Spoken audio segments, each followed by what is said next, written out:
శుక్లాంబరధరం విష్ణుం శశివర్ణం చతుర్భుజం ప్రసన్నవదనం ధ్యాయేత్ సర్వవిఘ్నోపశాంతయే. ఓం గం గణపతయే నమః. ఓం శ్రీమాత్రే నమః. ఓం శ్రీ గురుభ్యో నమః. మా ఆది ఆశ్రమం చూస్తున్నటువంటి మీ అందరికీ పేరు పేరున నా హృదయపూర్వక నమస్కారాలు. ఇప్పుడు మనం 1 జూలై 2026 నుండి 31 జూలై 2026 ఈ నెల్లాళ్ళు కూడా జ్యేష్ఠ మాసము మనకి 15 రోజులు ఉంటుంది, ఆషాఢం, ఈ రెండు కూడా మనకి జూలైలో వస్తున్నాయి. సో ఈ 31 తారీఖు నెల్లాళ్ళు కూడా 12 రాశుల వారికి గ్రహాల యొక్క స్థితిగతులు మార్పుల వలన ఫలితాలు ఏ విధంగా ఉంటాయో ఇప్పుడు మనం తెలుసుకుందాం. నేను మీ వాడ్రే వాదినారాయణ శర్మ, డాక్టర్ వాడ్రే వాదినారాయణ శర్మ, మర్చిపోతూ ఉంటానండి. ఇప్పుడు మనం ఆది ఆస్ట్రాలజీ. ఇప్పుడు మనం ధనురాశి వారికి ద్వితీయ భావాన్ని గోడు చూస్తుంటే ఇంకేం కావాలండి? డబ్బులు, ఇంక వర్చస్సు పెరుగుతుంది, కంఠధ్వని పెరుగుతుంది. కంఠధ్వని పెరగడమే కాకుండా మీరు గాయకులుగా మీరు ఉంటారు.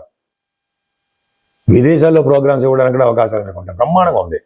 పైగా ద్వితీయ భావం బాగుండడం వలన కుటుంబంలో వృద్ధి, ఆర్థికంగా ఉన్నతంగా రాణించడము, మీరు పేరు ప్రఖ్యాలు సంపాదించడము, ఎక్కువగా కష్టపడ్డము, విజయం సాధించడము, మీ చెల్లెళ్ళ ద్వారా తమ్ముళ్ళ ద్వారా ధనప్రాప్తి, వాళ్ళకి సపోర్ట్గా మీరు ఉండడము జరుగుతూ ఉంటుంది. బహుశా మీరు విదేశాలకు వెళ్ళడానికి కూడా శని కారకుడు అవుతున్నాడు. విదేశాలు కూడా వెళ్ళి తీరుతారు, అంత డౌటే లేదు. ధనురాశి వారికి విదేశ ప్రాప్తి ఉంది. పైగా 4th భావాన్ని గురుడు చూస్తారు కాబట్టి తల్లిగారి సేఫ్, విద్య సేఫ్. ఇంకా భూములు వాహనాలు కూడా కొనుక్కోవడానికి కూడా అవకాశాలు ఎక్కువ. సంగీత సాధన చేసేవారికి, రైతులకు కూడా చిన్న ఆలస్యమైనా మీకు అవకాశాలు వచ్చి తీరుతాయని డౌట్ లేదు. మీ సంతానం విషయంలో ఏమాత్రం ఇబ్బంది పడండి, వాళ్ళు సక్సెస్ఫుల్గానే ఉంటారు. కుజుడు కూడా బాగున్నాడు. 6వ భావంలో కుజుడు రోగ నిరోధక శక్తిని ఇస్తూ ఉంటాడు. రోగ బారిన పడకుండా చూస్తూ ఉంటాడు.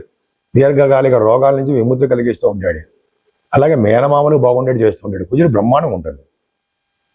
మీరు విదేశాలకు వెళ్ళడానికి స్టాంపింగ్ అవడం కంటే కుజుడే కారకుడు అవుతాడు.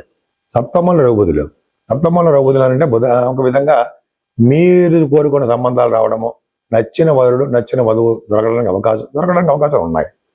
అలాగే మీరు చేస్తున్న వ్యాపారాల్లో అభివృద్ధి ఉంటుంది. భార్యాభర్తల యొక్క అండర్స్టాండింగ్ బాగుంటుంది.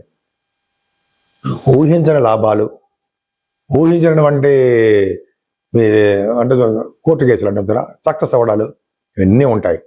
అంతేకాకుండా యాన్సెస్ట్రల్ ప్రాపర్టీస్ రావడము, సేవకా జనం ఉండడము, హాయిగా ప్రశాంతంగా అనారోగ్య సమస్యల నుంచి విముక్తి కలగడము బ్రహ్మాండంగా ఉండడానికి అవకాశాలు ఉన్నాయి. భాగ్యస్థానం కూడా మీకు శుక్రకేతులు మంచివాడు కాదండి. శుక్రుడిపై కేతు ఎప్పుడు కూడా శుభఫలితాలు ఇవ్వరు. మీకు విధంగా చెప్పాలంటే 9th భావంలో కేతు ఉన్నాడు కాబట్టి తీర్థయాత్రలు, దైవ దర్శనాలు, దూర ప్రాంత ప్రయాణాలు చేసుకుంటారు. విద్యలో అమితంగా రాణిస్తారు. ముఖ్యంగా వ్యాపారం, రియల్ ఎస్టేట్ రంగ వ్యాపారాలు బాగా ఉన్నతంగా రాణించడానికి అవకాశాలు చాలా ఉన్నాయి. కానీ ప్రొఫెషనల్గా ఎందుకు వెనకబడిపోతూ ఉంటారు మీరు? అంటే మీరు సాఫ్ట్వేర్ రంగ ఉద్యోగస్తులు కానీ గవర్నమెంట్ సంబంధించిన ఉద్యోగస్తులు కూడా ఒక విధంగా ప్రమోషన్స్ రావు. మిమ్మల్ని మీకు ఒక నేమ్ అండ్ ఫేమ్ గుర్తింపు అసలు రాదు, ఉండదు. అదే శని దృష్టి ఉంది కదా.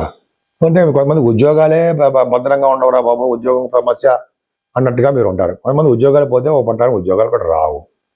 సో ఈ విధంగా ఉంటాయండి. కొద్దిగా జాగ్రత్తగా ఉండాలి. ఏదైనా వ్యాపారాల్లో మాత్రం బాగా డబ్బు సంపాదించుకుంటారు. లాభస్థానం చాలా బాగుంది. అంతేకాకుండా 12వ భావం బాగుండడం వలన సన్మానాలు జరుగుతూ ఉంటాయి. దూర ప్రాంత ప్రయాణాలు చేస్తుంటారు. దైవ దర్శనాలు, భూములు, వాహనాలు మీకు ఉండాలి. వాటి వల్ల ఖర్చులు అధికంగా అవడాలు ఇవన్నీ బాగా ఉంటాయి మీకు. నేను మీ డాక్టర్ వాడ్రే వాదినారాయణ శర్మ.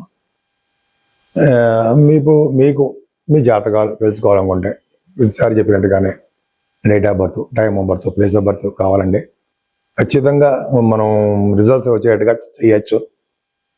మీ కాల్స్ నేనే లిఫ్ట్ చేస్తూ ఉంటాను, లేదా మీరు వాట్సాప్ మెసేజ్లు పెడుతూ ఉండండి. ఎందుకంటే నేను షూట్స్లో ఉన్నప్పుడు చేస్తూ ఉంటాను. వేరే వాళ్ళు ఎవరో కూడా మన దగ్గర ఏం పని చేయరు, ఉండరు. ఎందుకంటే డైరెక్ట్ కాంటాక్ట్ ఉండాలని చెప్పి నా ఉద్దేశము. మీరు చెప్పేటువంటి ప్రాబ్లమ్స్ ఏమైనా ఉంటే డైరెక్ట్గా వినొచ్చు. కాబట్టి ఒకవేళ కొన్ని సందర్భాల్లో మా మిస్సెస్ గారు లిఫ్ట్ చేస్తారు, అది పెద్ద ప్రాబ్లం లేదు. సో అందరూ కూడా మీకు మీరే కాదండి, మీ చుట్టాలు ఎవరన్నా, మీ తెలిసిన వాళ్ళన్నా జాతకాలు కూడా చెప్పించుకోవచ్చు. ఎందుకంటే ఆల్మోస్ట్ నాకు ఒక ఎక్స్పీరియన్స్ పర్సనే. అటు కాస్ట్ అకౌంటెంట్ గాను, ఇటు అస్ట్రాలజర్ గాను ఉన్నాను నేను.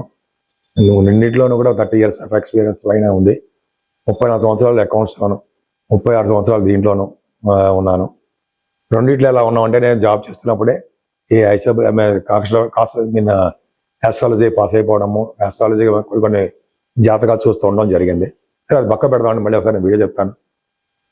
మీ జాతకాలు చూపించుకోవాలంటే నేను పూర్తి డీటెయిల్స్ పంపించండి. ఇంకా వాస్తు సంబంధించిన విషయాల్లో కూడా మీకు ఏమైనా ప్రాబ్లమ్స్ ఉన్నా కూడా అడగచ్చు. మీ పేరు రీత్యా ఎటువైపు ఉంటే మీరు మంచి బాగా కలిసి వస్తుంది అనేది కూడా వాస్తులో ఉంటుంది. అది నక్షత్రాల మీద వాటి మీద ఏం ఆధారపడదు, మీ పేరు మీదే ఆధారపడి ఉంటుంది. కాబట్టి ఖచ్చితంగా మీ పేరు ప్రకారమే మీరు ఫేసింగ్ అంటే ఈస్ట్ ఫేసింగ్గా, వెస్ట్ ఫేసింగ్గా ఉంటాం కదా, వాటిలో ఎక్కడ ఉన్నా కూడా మంచి యోగాలు కలగడానికి అవకాశం ఉంటుంది. అద్భుతంగా ఉండాలి. ఆ ఇంట్లో ఉంటే మంచి ఫలితాలు వచ్చి తీరుతాయి. మీకు ఏ ప్రాబ్లమ్స్ ఉన్నా కూడా మీరు నన్ను కన్సల్ట్ చేయొచ్చు. కన్సల్ట్ చేసినందుకు మాత్రం నేను తప్పకుండా పరిష్కార మార్గాలు కూడా చెప్తా. సరేనండి, ఇప్పుడు జూలై నెలలో మనం పరిష్కార మార్గాలు ఏమున్నాయి అవన్నీ కూడా చెప్పుకుందాం.